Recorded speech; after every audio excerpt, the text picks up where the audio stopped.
This is Craig's Swim Stroke Analysis. Here we're going to run your swimming in real time here. You'll see yourself coming forward. In this analysis, we're going to discuss three things about your stroke. One is your head movement and head placement when you're swimming. Two is your body movement. We're going to learn how to try to get you to minimize some extra movement. And three is your catch. You have a really wide catch, and we're going to learn how to keep the catch narrow and also connected to the body.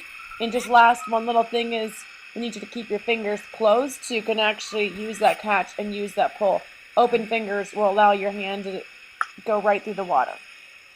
A few things you do well is that you do really have great front quadrant swimming, and you also have pretty good body positioning. We just don't want to bend the knee when kicking. Here's the first underwater shot. We're going to look at both your head here and also the body movement. I want you to look at what your head does. See the black line? When your head comes down out of the breath, it's going to move with the stroke all the way over there, and then it moves all the way back over here, and then it's going to take a breath. You need to keep the head completely still when you're not breathing. Same angle this time. I just want to look more closely at the body movement. If you can follow the black line, you'll be able to see your hips be really far one way, and then it all kind of shifts this way. It should move in alignment, so your shoulders and your hips and everything should move straight, kind of like you're an arrow in the water. You are a little bit like a noodle, so we want to work on keeping that body together and keeping it tight. You'll be able to see this a little bit more from the side angle in the next clip. Same angle here again, but this time I want you just to look at your catch and your fingers. Look how wide your fingers are spread apart, so you want to keep those closed. I also want you to look at how wide you pull. That right arm right there, you just saw that was really wide. And it comes in okay, but then it sweeps too far out. So as soon as it comes in here, you should be going straight down, and you push out about a foot wider than your body. It should come right to your hip. We'll see this again on the side angle. Here we are, the last side angle. You'll see yourself coming into view here.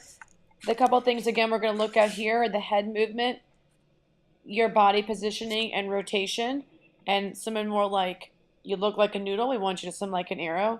And three, this wide catch here. So the first thing you're going to see is your hip drop, and then you see that knee kick. That's all affecting your body movement. We want to get you tight and narrow. So we want you to, again, swim like an arrow. Everything's connected. Everything should stay tight and rotate all together. Rotation kick is really going to help with this. Focusing on shoulder, hip, all moving at the same time. And that kick back there, that knee bend, needs to cut it. It needs to be a tiny little flutter kick. Working with fins and doing some kick sets will really help with that little kick as well. Okay, same video here, same angle. I want to just focus on the catch this time. I want you to look at your right hand here, how wide it's going to go. So first of all, we know the body movement is all over the place, but if we can get the body tight and we can bring this hand in about, see how wide that is? As soon as it comes in, instead of sweeping way out, you want to keep it fingertips down. You do a nice job of initiating a catch. Work on that Tarzan drill and keeping that catch to the surface.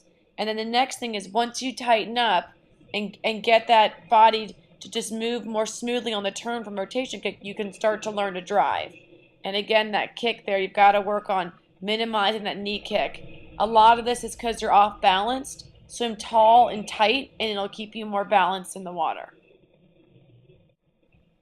Again, same angle. Just want to look at one more thing here. Forgot to mention the last part. Look at your fingers. You want to keep those fingers closed. The other thing is I want you to pay attention to your head. I talked about the body, and I talked about the catch. But the head is also really affecting all this movement.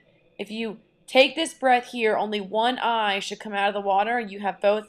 So small little breath. It comes with the rotation. Hold that head still as soon as it comes back. Practice following the black line. If you keep your head still, it'll be less likely to turn the body. See how your head tilts that way and then it tilts this way?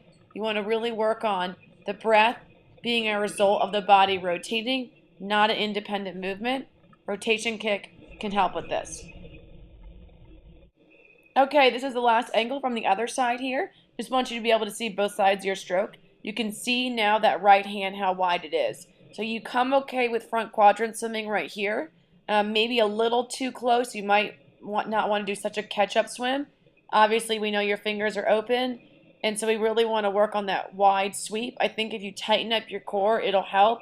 Good job on your catch. Now I need to initiate your catch with your rotation, so you're rotating, but you're not engaging. And then obviously we've talked, see that big knee bend? There's no knee bend like that in kicking. It's just a tiny little kick. Use big fins to work on that ankle flexibility back there, which is why you're sort of struggling. And keep pressing through your T to make sure that you maintain the proper body positioning. Start working a kick will really, really help you. Small little flutter kick sets and any large fin work you can do.